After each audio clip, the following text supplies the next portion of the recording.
Blue Apron, take back dinner. Welcome to the Liars Club. I'm Felicia Michaels. And I'm Jessica Wellington.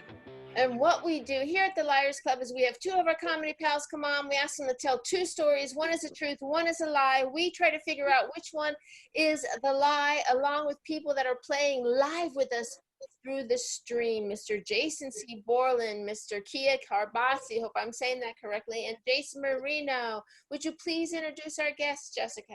Oh, I thought you would never ask. Thank you so much. I'm so excited.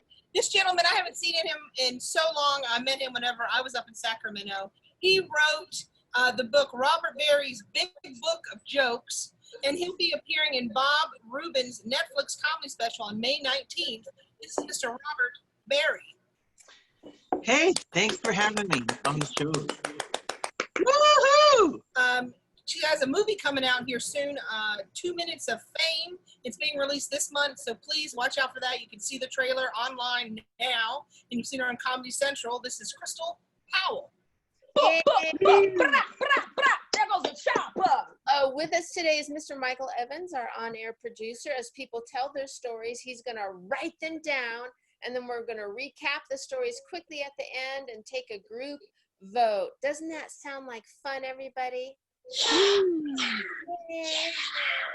So, Crystal, since you've played this game before, let's start with you telling your first story. Could you just be even more cutie pie than you are right now? Goddamn. Well, you know, I just love you, Felicia. I need you in my home at all times for my affirmations daily because you just make me feel the best.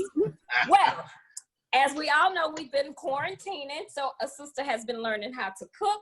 And with that, I've also been working out. So the other night, yesterday, for Cinco de Mayo, I've been going to the Mexican restaurant, and that's where, the Mexican market, and that's where y'all need to go when you worried about having stores not be restocked. You got to go to the Mexican markets because they have everything. So I went there and I got me some carne asada because I got me a grill now, so I know how to make it. So Taco Tuesday fell on a Tuesday of Cinco de Mayo and I was ready. So I grilled my carne asada. I had my tortillas, and my girlfriend that's from Guatemala told me, hey, if you want your, what's the little flour ones? You either do flour or corn. You got to put, what? Tortillas. Yep. She said, if you want to make them fresh, you wrap them in the towel. And I was like, oh, okay. So I done that. So I did my little tortillas, put them in the towel. Huh? Did you wet the towel? See, there you go. Learn a new thing. They didn't tell me that. They just said wrap them up in there. Good to know, because Taco Tuesday is my favorite day now. I think she just told you to fuck off, Jessica. Felicia instigate. You too pretty for that. Anyway, so my tortillas, had everything ready, and then, you know, carne asada, it only take maybe about 15 minutes to make on my new grill. Shout out to Bed Bath & Beyond. Okay, so I'm cutting up my carne asada. I got out my little green verde. I got my salsa mix, cut up my carne asada, but because we quarantining and everybody's in the house and I don't want to do all these damn dishes, I was working on a paper plate. So by me being on a paper plate, when I was cutting up my carne asada, I dropped all my meat on my COVID-19 infested ass floor. And I've been having to record my videos. So I was recording a video of a home video of what I'm doing, cooking with Crystal. So on the video, everybody saw that my carne asada had hit the floor. So I had to hurry up and turn my camera off and pretend like I was going to throw it away, because I could not for the life of me in my deep soul throw away a pound of carne asada that I had got to celebrate Cinco de Mayo and Taco Tuesday. So I ate it off camera. My story. Okay? You will notice all of this pertains to food and me working out. Y'all ready for my second? Do I go right into my second? We're going to rotate it. Got it. All right. Share berry. That's it. Eat it off the floor. Eat it off the floor. Sorry. It just pops out every now and then. Now, are you quarantining alone? Me? Yeah. Yes, I wouldn't have ate that off the floor in front of nobody. You heard me say I had to turn the camera off. A pound of carne asada, that's kind of a lot of carne asada for a little girl, like for a delicate flower. Well, see, that's the thing. you have it first. You do your whole little thing. You have it first for your tacos. You got to improvise. Come on, you showing your white privilege. So you eat the carne asada the first night. Then in the morning you have carne asada and eggs. Then that evening you have a loaded baked potato with carne asada. So I done got 4 meals just off some carne asada. You thought I was gonna throw that away? That's 4 meals. Sorry, that was. You just called me a Karen, and I accept it. Okay. Here's my other question. So you got a brand new griller from Bed Bath & Beyond. Did you get it after the quarantine started or before? Before the quarantine started, right before, because you got to realize California, we started early. So I got it early, and I'm so glad that I got it because I don't cook well. I'm not a really good, I'm getting there. I'm getting there, I'm getting there. However, the grill helps me out a whole lot better. I just have to make sure to turn on my air vent because my smoke alarm go off and my neighbors them got to the point now they be texting me to my Crystal, you cooking? Don't ask me a question you already know. We know we hear the fire alarm. It's going off in a second. Are you grilling indoors? Yes, bitch, it's on top of the stove. Then you just hear me say I gotta turn the air vent on because it be in here smoky and my whole floor be like, uh-oh, Crystal's cooking. You're not using it. It's not a charcoal grill, is it? It's like a cast iron grill. I ain't gonna burn down the place just because, good gracious. It's like a cast iron that you can put on the top of the topical. And I have a gas stove. In her apartment, Jessica. You're the Karen, Jessica. She's like, is that up to code? I don't think that's up to code now. Yeah. Is that covered in your renter's insurance? I've been robbed a few times. I definitely have renter's insurance now. Do we have any questions? Going once, going twice, 25, 35, 45, 55, going once. Right. Let's move on to Robert's first story. Robert.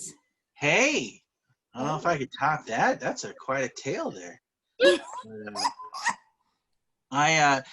had Easter just came by real recently, and it reminded me. My kids are grown now. My son is 20 years old. My daughter's 23. My son Wyatt.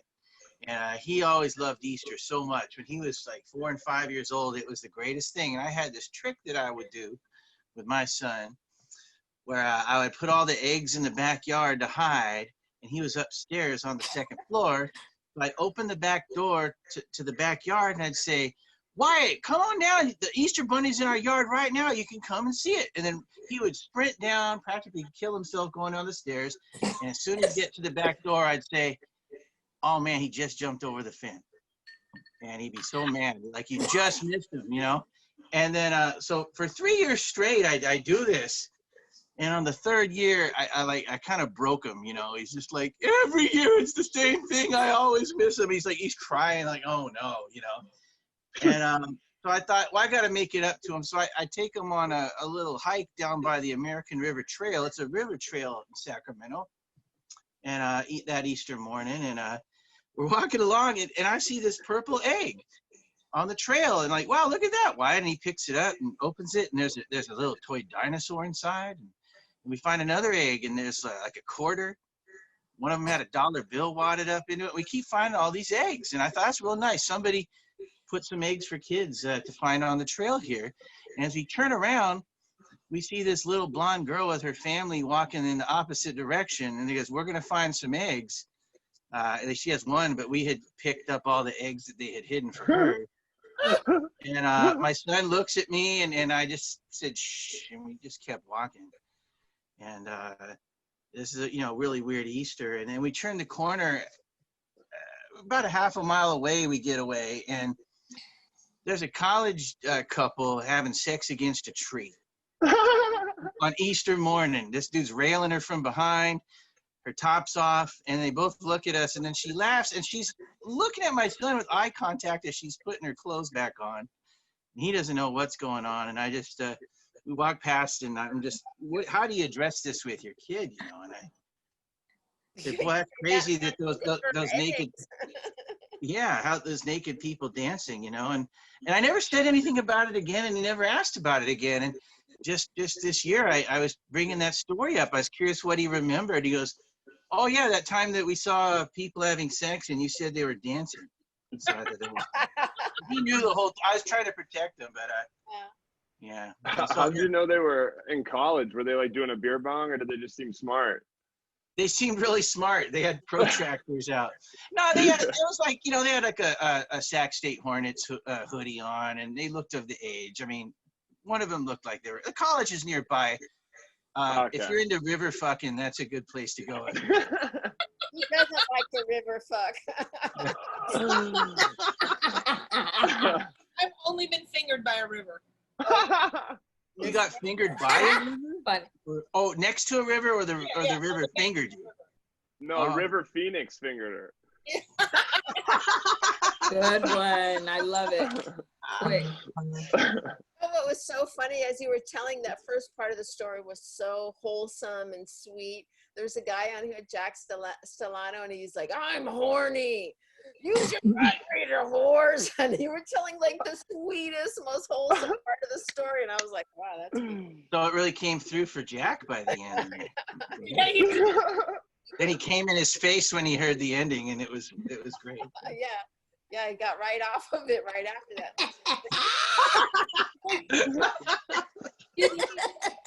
Robert, did your son ever get to see the Easter Bunny, or did he keep crying every year? No, I after that year, I just told him it wasn't real, and he was cool with that. It was more traumatic that every year he missed him than I think learning he wasn't. I think learning it wasn't real made him feel it wasn't so bad. All right.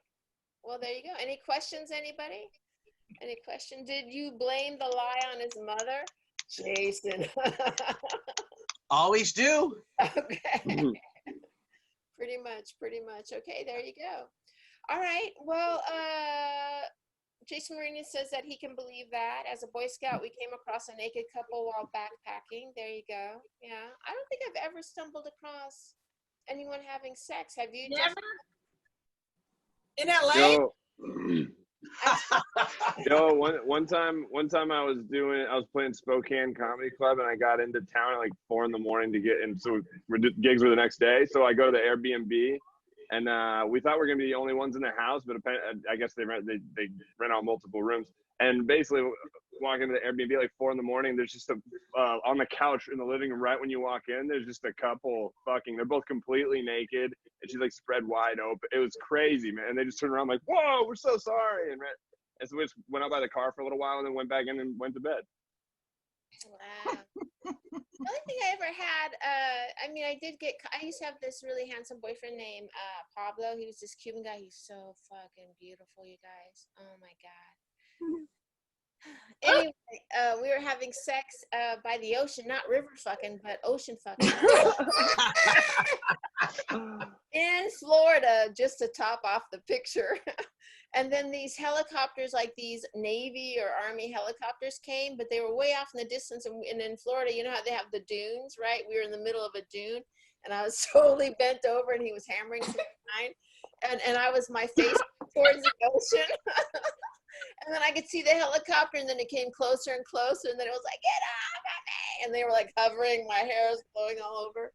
I had that experience, but never kinks. I'll share another picture about me fucking later in the podcast. Let's move on to Crystal's second story. I want to hear more, Felicia. I want to hear more. Oh, you will. All right. So like I said, I've been cooking and I've been eating. So I've been detoxing. And then I went and bought me a bicycle. And I'm happy to say in the last 5 days, I've ridden 82 miles in just 5 days. So I got on my ride and I was like, whoo, getting ready to get on my ride. And probably like a mile into my ride up to Lancashire, I noticed that the detox had started to work. So my guts had started to bubble and to burn, and I was getting that cramping sensation that means, hey, you've got to poo really quickly. Well, Hazeltine is like a mile from my house. So it was like, do I turn around? Do I keep going? Checking the different houses. Who has rings? Who doesn't? Construction on the high school because it's closed down. So I duck off like Ezel in Friday to use the restroom. Okay, so I'm sorry to say that I wasn't embarrassed enough to use the best bathroom on the side of the road without toilet tissue. I didn't turn back and go home. Since I felt like I had conquered this and I was okay, I continued on to my ride to go all the way down Chandler to the bike trail on Lancashire, do another 6 miles, and then bring my shitty booty ass home. You're gonna go wipeless? You can keep working? Well, see, this is why it worked, because unfortunately, if you're under the age of 13, detox means that it's just not always as sturdy as it normally is. So it was like I was urinating. So I just waggled and kept going. But my dumb ass kept the ride going instead of going home after I was super nasty. I'm eating off the floor. I'm shitting outside. What the fuck is this quarantine doing to me? But I'm going to be fine when it's over with. Watch. Yeah. Get the detox tea, ladies. You can eat carne asada every day and it'll shed right off of you. I got a question. Here's the thing. I've gone through. Is that what's going on? I too have. I've cleaned up. I haven't had any alcohol, fast food, anything the whole quarantine, and I've gone through these crazy phases of just stomach is insane, feel like shit, diarrhea constantly for 4 straight days. Is that what's going on? Because it's a good sign.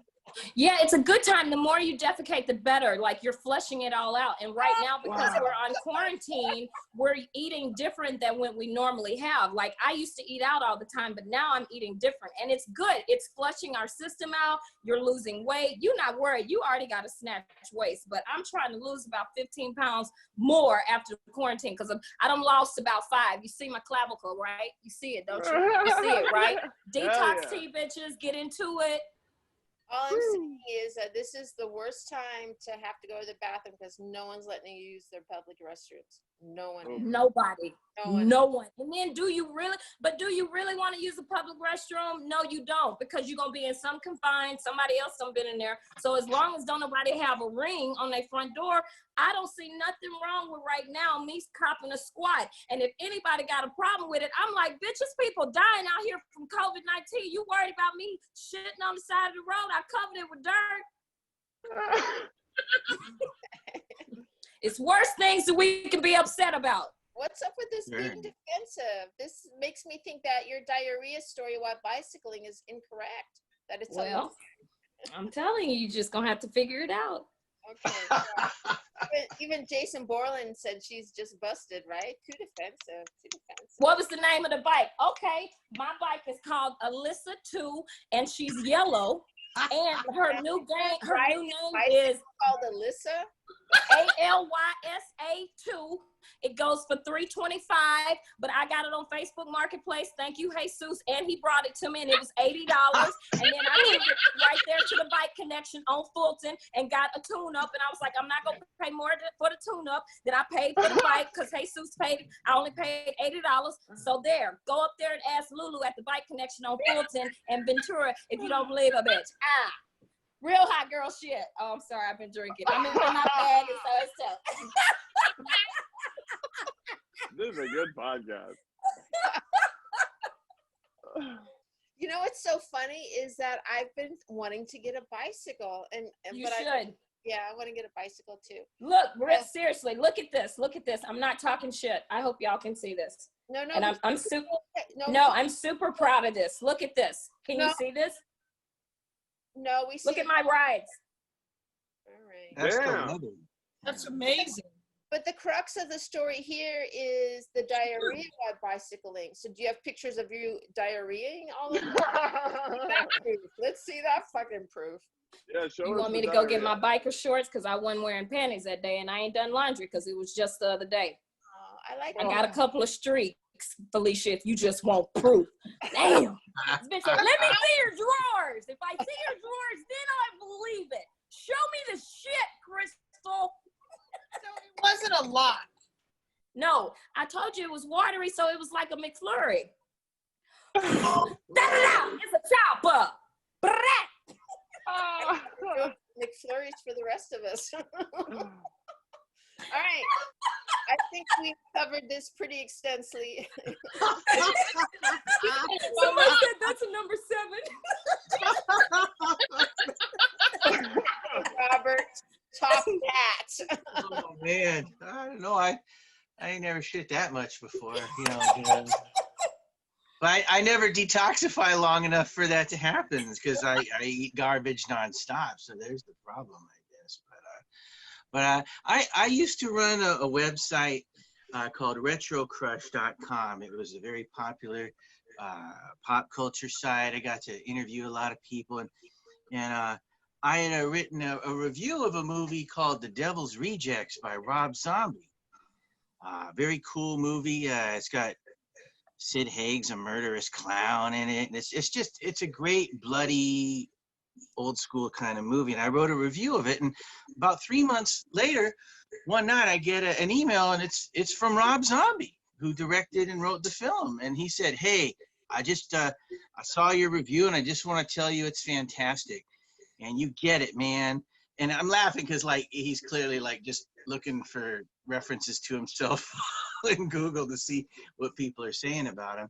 So I said, "Thanks." And we went back and forth a couple times. So I thought I don't know. And you know, I remember every now and then he'd throw in his 2 cents of like, "Oh yeah, I hated that Wolfman movie too," or just something. You know, he would add his some feedback. So he was going to be playing at a town called Modesto at this little club called the Fat Cat. And he said I could interview him in person before the show. Well, I thought I was going to do that. That sounds pretty great. So I show up, and he's got one of those trailers out back behind the club, and they tell me just to go right out back there. And I go into the trailer. He goes, "Hold on, I'm almost done watching this." And he's watching this show called Man vs. Food. I don't know if you remember that show. Yeah. Mm-hmm. Yeah. And he's like, I said, "Oh, who's he versing against?" And he was eating a big old burrito. And then he didn't want to start the interview until the guy was through. And I don't think he finished the burrito. The burrito won. And then we're through. And then so I'm asking him questions about his music and his movie career.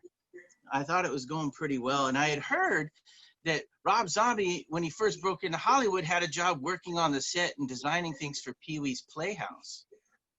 So I asked him, "Hey, what was it like working with Pee-wee Herman?" And he got really quiet and upset, and he just said, "I don't like to talk about that." And then he just he looked really like how someone like Rob Zombie seems so cool and evil and fearless, and then he like something about working with Pee-wee like really like bothered him to the core, you know.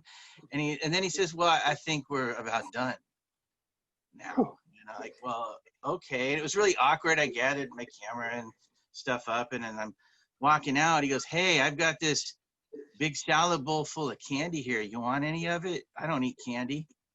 And I said, "Oh, that's okay." And he goes, "Are you sure?"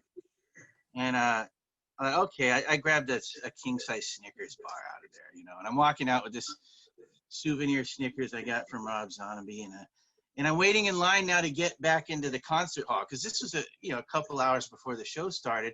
And I go to the front window and I said, "My name's on the list." And they say, "Your name's not on the list." I said, "I just interviewed Rob Zombie back there." So she says, "Hold on." And I'm standing next to this lady, and she's showing me that she got her boob. Rob Zombie had autographed it, and she had it tattooed. And I said, "Well, that's nothing. Rob Zombie gave me this Snickers bar here." And she didn't believe me. But then the lady at the front door says, "All right, Rob says you can come in." And then I winked at her and gave her the Snickers bar and went inside. And Is this a humble brag, you think, Felicia? I think Name drop. I think it's more. No, I think what's important here is I think what the reveal is that something happened with Rob Zombie and Pee-wee Herman. Well, That's I mean that's worth having to execute a humble brag to get that across. That's interesting as a motherfucker. I don't know. I was thinking when you were telling that story, if a person seemed eager to get to have a conversation with you for an interview or whatever reason, because you made it seem like he was kind of like, coming towards you first for this interview, right? Mhm. Right? I think a person like that, even if he had a tiff with Pee-wee Herman during his show, I think he is savvy enough to realize what a cultural milestone Pee-wee Herman was and to have some kind of credit in it. Yeah, you'd think that, Yeah. but it was really shocking when he got all clammed up about it there. Never knew. Oh. Yeah, I don't know. I love Pee-wee Herman. I did have a Pee-wee Herman scooter. This is what I can bring to the table on this. Wow. Kept it out by the tanning bed in the barn. My God. Damn close. She used to kill butterflies for her collection, so she had just a butterfly collection and a Pee-wee Herman bicycle. To get to the butterflies, you know what I mean? So sad. I mean, and the only thing that we know about Pee-wee that's weird, I guess, the weirdest thing is him jerking off in the theater. But then, I mean, he did also, anybody that does a kid show for long enough probably is a little weird too. You would think, being around kids all the time. But I don't know that he would. Did we ever hear of him having any like crazy drug stories or anything like that that would be super, super weird? I don't know any stories like that. I mean, I'm not mad at him for jerking it in the theater. Of course you're not, Felicia. Right? I mean, kid's era where he had to be so repressed about what was going on with him, especially that had to have been deep rooted because he was, had this children's show. Yeah. Yeah. I don't like that second story. I don't think that's true. And it's interesting how you changed your style of storytelling between both stories, right? It was two totally different ways you told those stories. Yeah, it's almost like one of them was true and one of them wasn't. Hey, fuck you, Robert. That was the best answer I've ever heard back at Felicia. Well, Kenny looks expensive. Do you have a question, Kenny? Pee-wee's Playhouse wasn't really on that long, honestly. It was maybe a couple years. So like that was what was so shocking, is because he got caught jerking off, they had to like shame him or something about that. I don't think this one's true. I don't want this to be true. I want the first story to be true. I want the fucking taking the candy or the money from the other family. I want That's that. funny. The fucking in the park. Hell yeah. Let's go with that. Well, they both sound like Robert Berry stories for damn sure. Because the first story, I can see him doing that in his stand-up or some kind of storytelling. In the second one, he did own a website, Retro Crush. I know that for a fact. And Well, that's his Twitter handle, right? Yeah. Mm. And I bought a bike last week. Yeah. I got He's the an Yeah, we're 80s. both on if we're that on helps me Strava at all. together. Yeah. We're both on Strava. We keep up with each other. Jessica, let me ask you, from knowing Robert longer than I just met Robert, what story do you think matches more his storytelling on stage? That's what I was saying. They both do, though. I mean, but his storytelling on stage, I think, is the first one by far. By far. Yeah. All right.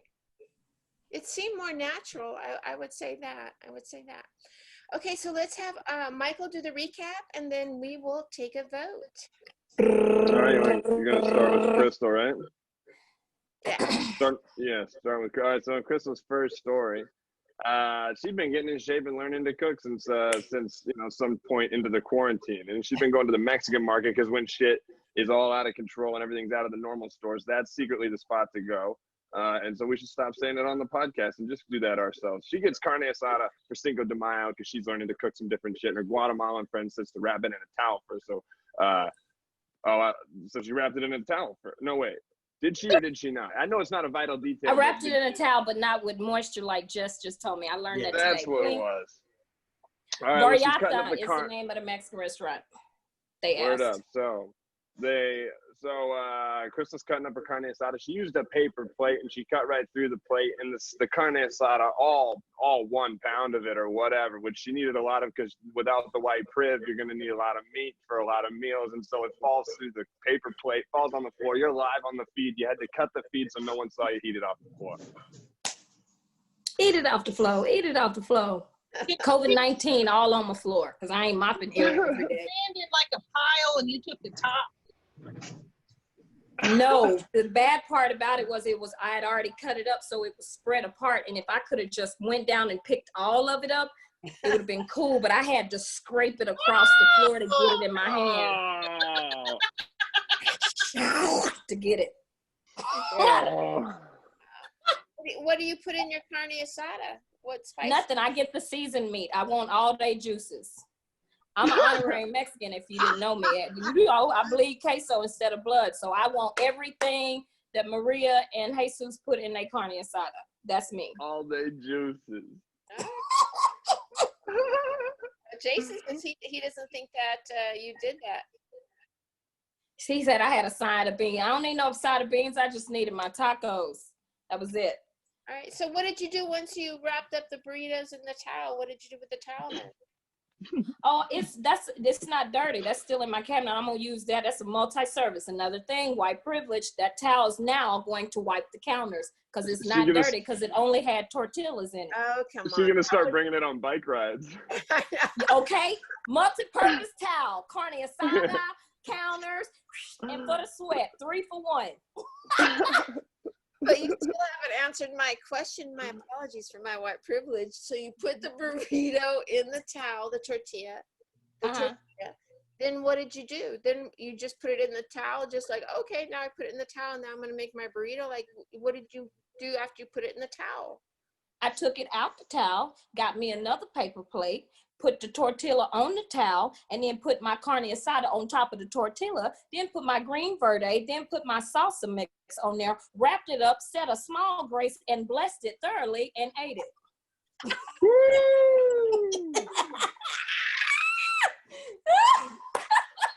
Did you microwave the tortillas at all?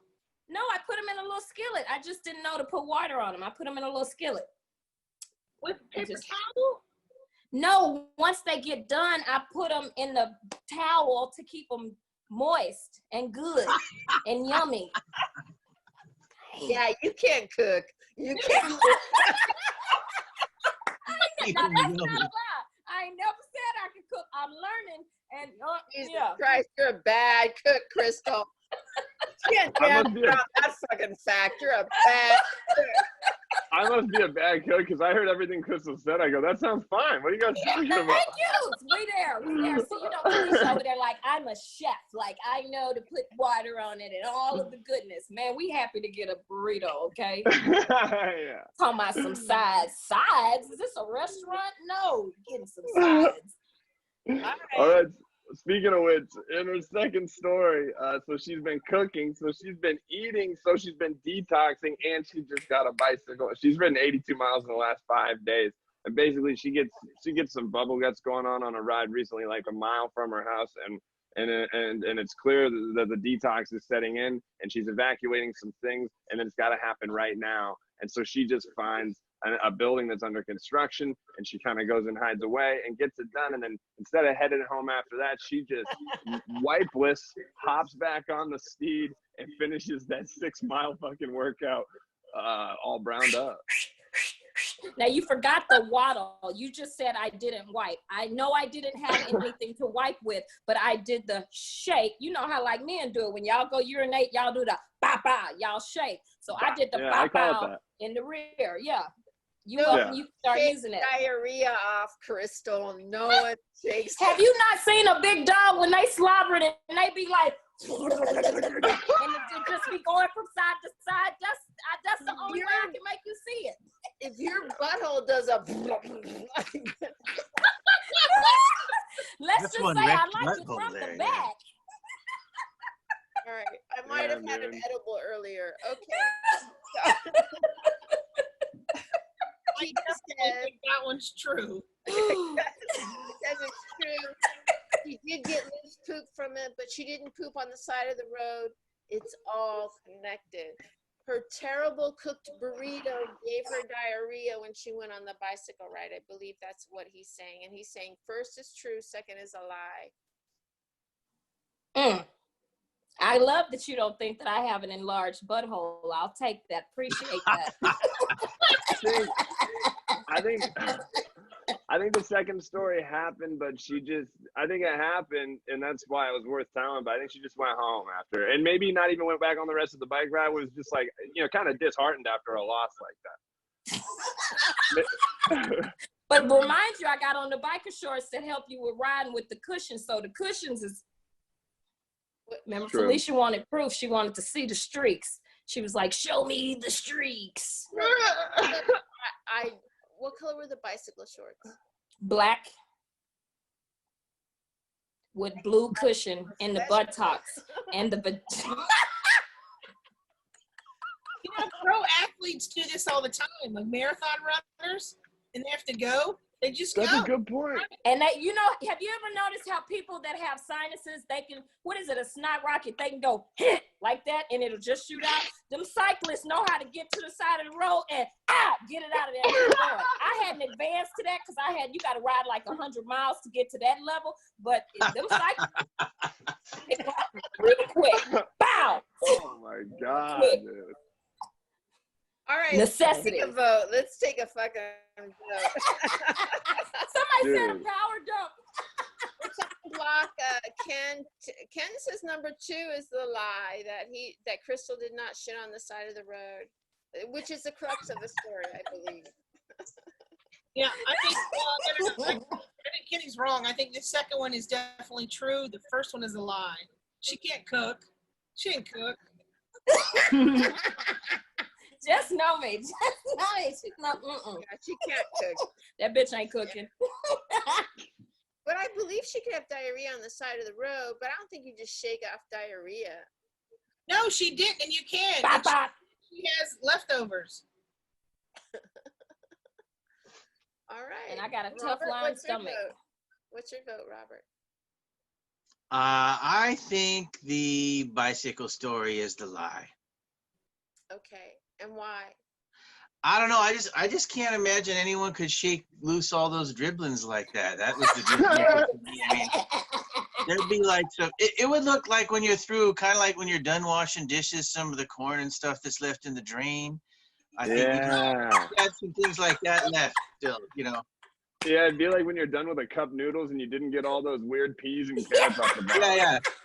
Little bit of dehydrated veggies and ramen bits still left, The ones that didn't quite make the team. Yeah. A little bit of broth left, My favorite part after Robert breaks down the diarrhea thing is Michael going, yeah.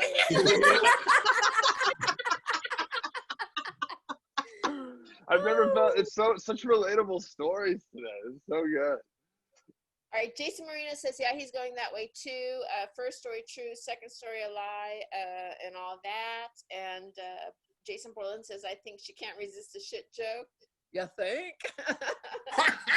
Thanks, Jason, Mr. Observant. Telling my truth. I think the first story is, I think the first story is true, second is a lie. Right? That's what you said, Jessica, right? That's not what I said. I think she did. You think what? So you think the second one is true, the first is... I don't think she ate off the floor. Wow, that's fucking funny. Right. You think she ate off the floor, right, Michael? I think she ate off the floor. I think she shit her pants, but I think she went home. Oh. Not shit her pants. I think that happened, and I think she went like, man, I think I'm done with the bike for a couple days, Okay. All right. Which story is the lie, Crystal? This bitch is not, I'm afraid of COVID-19. I'm not eating off no motherfucking floor because I don't mop enough. It was just a small amount of, and yes, nobody saw me. So my nasty ass unfortunately did, because I am on Strava and I'm competing with my homegirl about who connects our rings on my activity app, and a bitch was not gonna lose, so I kept going. Jess, you know me, I'll shit in a bush, but I'm not eating off the floor. Wow, dude. Here's the truth, system. You know what I mean? It's like, what would you rather do? Right. And you know what I love best about Crystal's stories is no one remembered that I was fucking in a sand dune in Florida and got caught by a helicopter. Yeah. Yes, they do. They wrote that down. They're going to have that visual tonight around 11:30 with They're some gonna have the Aquafina. They're going to be like, remember, ooh, Felicia on the beach, river, fingering, quarantine, Aquafina, Crystal, yeah. Alexander Boulevard on Alyssa the bicycle having diarrhea. Oh, man. My apologies, guys. My apologies. Sorry, guys. Sorry. Keep going, Michael. She Are had we an ready edible, for Robert's stories? We ready to go? I know. I've had 2 glasses of wine. Yeah. Everybody's drunk or stoned or high. We're all of the above. It's quarantine. What else we gonna do? Shoot All right. the bush? Welcome, Gonzalo Perez. You came to the right place. All right. Phew. Continue, Michael. Oh, so Robert, in his first story, so his son loved Easter when he was growing up, and so Robert would hide the eggs, and then he'd be like, "Yo, Wyatt, the Easter Bunny is out here. You gotta come and check it out." And Wyatt would come down the stairs, and then you'd punk him. Easter Bunny was never there. It was a great bit, but like by the 3rd year, he was just broken. It really bummed him out. And so like to cheer him up, he took him on a walk down on this river trail. He and Wyatt would go on this walk, right? And they start finding eggs down there on the river trail. And eventually they see this family. Turns out they're picking up these eggs with money and candy in them and shit. And they're really stealing these from this other family. But then like a half a mile later, they see a college couple just gluing down on the side of the river, right? Just doing a little bit of river fucking. And he asked years later if you remember that story, and the way that he's remembered this Easter is like, oh yeah, I do remember that, and you tell me that they were just dancing. Jason, are you really itching? No, so the last that detail about, oh, I remember when they were fucking by the river and you said they were dancing naked, that makes the whole story believable to me. Yeah, that's a really, really realistic detail. I never heard the term gluing it down. I like that. Gluing it down. Yeah. Oh, you Believe me, that time by Gluing the what ocean down? with Pablo. Pablo was gluing you down by the ocean that time. Yes, he was. Oh. Ah, memories. Anybody have any questions? Anybody at all?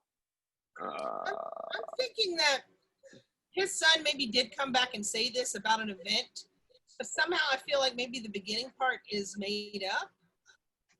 Or maybe it's 2 stories molded together, so they're not true. And maybe I know a way to find out. How's that? Is he a Christian or not? Because a lot of white people don't believe in Easter. That's a good question. I'll tell you. I am an atheist that celebrates Easter still. I believe in Easter candy and chocolate brownies. That's just like saying you a Republican that goes to the MLK parade. That's a lie. No, I mean like it's like I'm an atheist, but I'm not gonna not do Christmas. I like the twinkle lights. I like the spirit. Yeah, I mean, who's gonna say don't give me a Christmas present? I don't believe in God. I mean, come on, give me a Christmas present. Valid. You know what I was thinking though? I was thinking when you told that story, and then when Michael recapped it, it did sound like a complete left turn. Like it was just a sweet, ambling, like piece of America that took place by the fucking levee in Sacramento, and it sounded very sweet. And then it just took this left turn where the second story, which Michael hasn't recapped yet, seemed more of like a thorough story with more detail. Yeah, absolutely. Yeah. Do you want to go ahead and do that second story, Michael? Yeah, so Robert used to run retrocrutch.com, which was a pop culture site, and he reviewed Devil's Rejects. He used to get to interview some cool people and shit, and he reviewed a Rob Zombie film called Devil's Rejects, and like 3 months later, he got an email from Rob Zombie that was like, "Hey, this is a fantastic review. You totally get it. This is exactly it." And I'm playing the Fat Cat in Modesto coming up. Do you want to come interview me before the show? So of course, Robert is like, "Oh wait, you guys are both Robert. That's funny." Robert's like, "Yeah, for sure, I'll go." So he goes. He shows up. shows up to the trailer. And they're actually he gets in there and he's watching. Hold on, what the fuck was he? Man versus Food. And he wants to finish the episode. He for some reason wants to finish the episode before you guys can do the interview. Pretty disappointing. The guy doesn't even finish the burrito. You guys start the interview, and a little bit into it, you ask him about Pee-wee Herman and being a part of that project. And he gets really weird, and he kind of wraps it up, being like, "I think this should be over." And then you see you guys leave, and you're gonna go back to the show. The lady at the ticket booth doesn't see that your name is on the list. There's a chick with a Rob Zombie tattoo on her titty. You're like, "That's bullshit. Look at this candy bar that I got from him personally." And then you got the flex even harder when the ticket lady was like, "Yo, Rob says you could come on in." And then he winked. Yeah. Like I did on the Clint Eastwood movie, The Mule. Sure did. Yes, you did, baby. I will say this, a trailer story in Modesto does sound true. Nice. It adds up. Yeah. Jason Borland says the second story is so dumb it might be true. And Jason Marino says, I think Rob Zombie is supposed to be a distraction, but it's just true, as silly as it sounds. Fair enough. Yeah, I think it's true. And I think the second one is a lie. And Jason Borland said, was this on the second story or the first story? I think the second story, there was a lot of looking around when he was telling that story. But does that mean so you think that means it's a lie, Jason? Oh, he was looking at my tells, he's saying. Yeah, so Jason, shiftiness. you're unmuted, Jason. Yes, the first story, because I mean it has believable details, but he's practically a liar by birth. He's a comedian. We all know how this works, right? So he adds the details so that's very believable from something that happened, like Jessica said. Maybe it was some other time that his son said, "Oh yeah, this happened. I saw this thing," Right. but there was no Easter eggs, and there was a lot of looking around, like, "Oh, hey, what's the next detail?" Yes, On the So I second think the first story is a lie, and the second story is true because it's so dumb. Why would you give a candy bar away? It's so dumb. Jason rules. All right, so you're saying, I'm sorry that I missed it, that him looking around, that was on the first story. He looked around a lot on the first story. Okay, so that's why you think the first story is a lie. Yeah, and like I said, it seemed like it just took this left turn out of nowhere. Even though he did bring like the call back about the kid saying, yeah, that time when you said blah, blah, blah. Yeah. Right. Then how did the baby get from the second floor balcony? What did he leave? He said he was on the second floor and he just opened up the balcony. He said, "Hey, come down here." How did he get down there? Did he leave towel bound? How did he get down there? No, we've got stairs in our house, so that's pretty cool. That's what we use. It's not just like a ladder to get to the second floor. It's so funny. It's harder being a Karen than you think, isn't it, Crystal? He said, "You know those stairs you walk down? We taught him how to use that. It's just not for the dogs." Robert has been asked the two dumbest questions that have ever been asked here, and he handled them perfectly. Okay, Rabbit. House with stairs. That was like a dream to me. All right, let's take a vote. Jason Marina said. Me too. Yeah.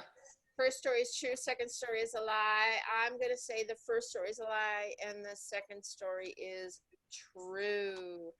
All right, everybody voted. Michael voted. Second story lie. All right, Crystal, what was your vote again? I'm sorry. First story lie.